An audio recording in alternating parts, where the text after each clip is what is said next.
இன்னைக்கு ஒரு வீடியோ போட்டிருக்கேங்க. இந்த வீடியோல ஒரு ஸ்பெஷல் இருக்கு. என்னன்னு கேக்குறீங்களா? மாடல்லாம் வச்சு பண்ணலங்க. என்னோட கஸ்டமர் பிளேஸ்ல நான் ஒர்க் பண்ணுனத அப்படியே உங்களுக்கு வீடியோவா போட்டிருக்கேன்.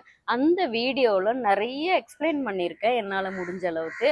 ஆனா அதையும் மீறி உங்களுக்கு நிறைய டவுட் வரும். அந்த டவுட் எல்லாம் எனக்கு டிஎம் பண்ணுங்க. வீடியோ பார்த்துட்டு அதுல வர டவுட் எல்லாம் எனக்கு டிஎம் பண்ணுங்க. நான் உங்களுக்கு அதுக்கும் ஒரு வீடியோவா போட்டு எக்ஸ்பிளைன் பண்றேன். தேங்க்யூ. ஃபஸ்ட்டு அவங்க ஹேரை நீட்டாக சிக் எடுத்துடுறோம். அப்புறம் வாட்டர் ஸ்ப்ரே பண்ணிவிட்டு பார்ட்டிஷன் பண்ணி ஒரு பார்ட்டிஷனையும் சிக் எடுத்து ப்ளூ ட்ரை பண்ணுறோம்.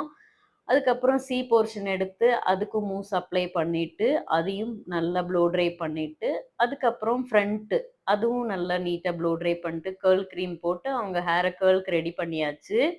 ஸோ இப்போ பார்ட்டிஷன் எடுத்து அதையும் ஸ்ப்ரே பண்ணி அந்த ஸ்ப்ளிட்டன்ஸ் எல்லாம் நீட்டாக பண்ணிவிட்டு இப்போ நான் வந்து கேர்ள் ஸ்டார்ட் பண்ணிடுவேன். இப்ப பாருங்க, இந்த கேர்ள் வந்து ஆங்கிள் இருக்கு. என்ன மாரி ஆங்கிள்ல வைக்கணும், என்ன மாரி கேர்லர் யூஸ் பண்ணணும் அப்படிங்கிறதெல்லாம் இருக்கு. அது ஃபர்தரா ஃபியூச்சர்ல கிளாஸஸ் வரும். இப்ப சி போர்ஷன வந்து நான் வந்து செக்யூர் பண்றதுக்கு ரெடி ஆயிட்டேன். அப்ப அவங்க கேட்குறாங்க, லைட்டா கொஞ்சம் லைன்ஸ் டிஃபைன் பண்ணி வேணும். ரொம்ப லைட்டா தெரியவே கூடாதுன்னு சொன்னாங்க. ஸோ நான் அதே மாரி தெரியாத மாதிரி அவங்களுக்கு ஒரு லைன் குடுத்து செக்யூர் பண்ணிடுறேன். அதுக்கப்புறம் அவங்க கொஞ்சம் என்கேஜ்மெண்ட்னால கொஞ்சம் மல்லிகைப்பூ வச்சு இந்த மாரி கேட்டாங்க. ஸோ இது மாரி பக்காவா பண்ணி குடுத்தாச்சு.